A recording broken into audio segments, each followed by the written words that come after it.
While pastoring, I loved cars. I loved to drive. I still love driving. It's fun. When I get the chance, which I hardly get. You see, I probably drive maybe twice or thrice in a whole year. Can you imagine that? And then this driving I'm talking about, just a few, you know. I love to drive. I liked it. I enjoyed it. So there was that year, several years ago. I bought different cars at different times. Then I got this one that I liked so much. And the man knew how to advertise it for me. Customized, nice, one in town. So I looked at the car. I liked it. I wanted it. I was already buying, this car or that car. Made no difference now. So I didn't need any consultations with the Spirit. When you're already on cruise and there's nothing on the road, you just keep going. You don't try to, everything is, so you don't prepare for emergencies. So it was gone. And that's the way I came to this car. And I liked it. No consultations. And I paid more for that car than any other 3 cars put together before then. I was excited. And it was not a brand new car. Yet I spent so much money on it because it was customized. Okay. I bought it and went home with it. Come out every day and clean it. Look at it shining. You wish you could drive it out and be outside at the same time and be looking at it. Anyway, one day, while it was still, new, I'd only driven it out maybe to church once or twice. So it was just there because I had other cars. Okay. In this Monday, I believe it was, you got this car, you're not driving it, nowhere to go. You have to look for somewhere to go. So I needed somewhere to go. So I said, okay, I'm going to buy fuel. And then from there, my mom was with my sister, and so I said I'll drive to see my mom, and then, just go out. This was now around 6:30 p.m., so I'm going. That's the way I went out. Bought the fuel, filled the tank, and drove, heading for my sister's place to see my mom. Stopped on the way at this supermarket that I'd been to several times. I thought, okay, let me buy some things to take there. As I stopped, before I could come out of the car, another car stopped beside me, and some guys jumped out with guns. 2 of them in front of me just releasing bullets into the air. They were just like, it was fun for them. They just stood there.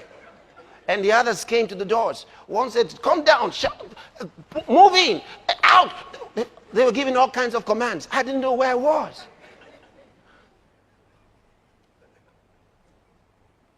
Oh. Before I knew what was happening, they opened the back door and said, get inside. The other one opened the boot to get inside. Everywhere. Come out. Where are you? I didn't know what happened to me. They were shouting so much. I didn't know which of them to obey. And the street was neat in seconds.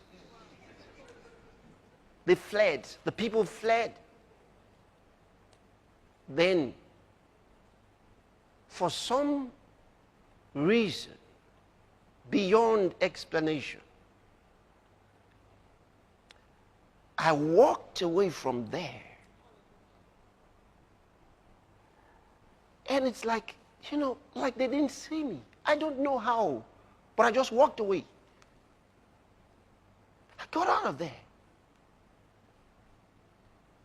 The guy had opened the door and asked him to enter. And if you knew about how they used to steal those days, they'll ask the person to get into the boot, they'll carry the owner of the car away and drop him somewhere. You know, give him a ride, drop him somewhere. You know, if they didn't kill him. So, I just walked away into the house that was, you know, where the shop was.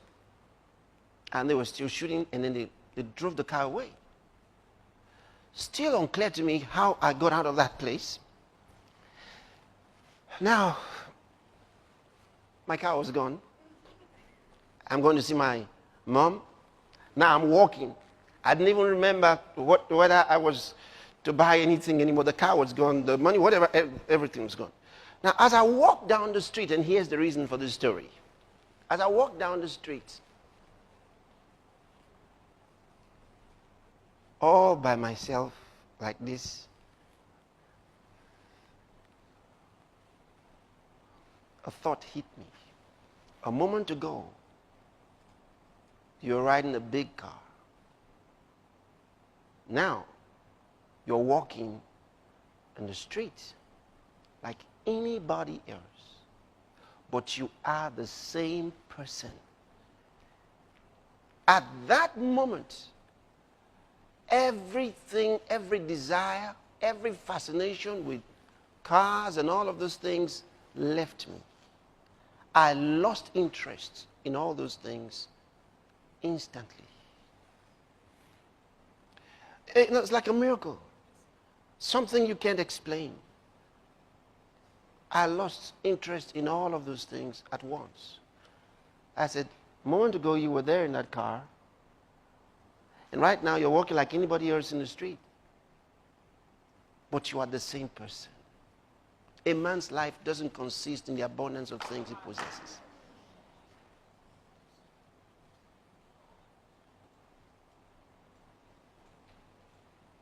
And this is so important.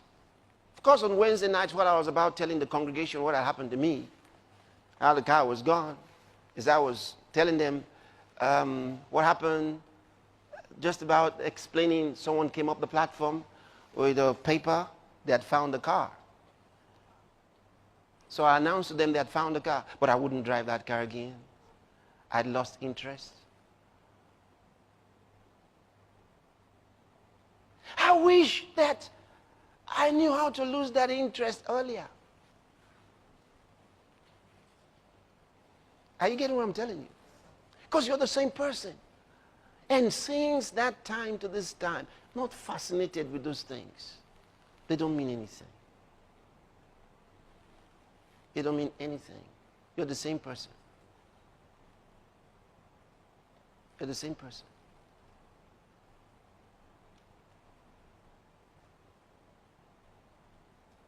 Don't wish for those things.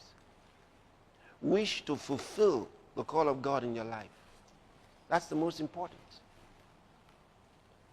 Have a different kind of desire. Nothing in this world satisfies. Nothing. Nothing. And you see, God will bless you faster than you can make releases. Let me put it this way, because sometimes when we talk like this, there are those who say to us, but if you keep giving, you may never have anything. You just keep giving, and then you never have. The point is this: what God doesn't want is for anything to have you. We give. I give all the time. But the thing is this: I am unable to catch up with God. Before I have time to make my calculations, He's beaten my figures. And in everything. No wonder He said that seed time, He said, will overtake that harvest. And the harvest will what? Overtake the seed time. Such that you find yourself before the harvest, another seed time has come.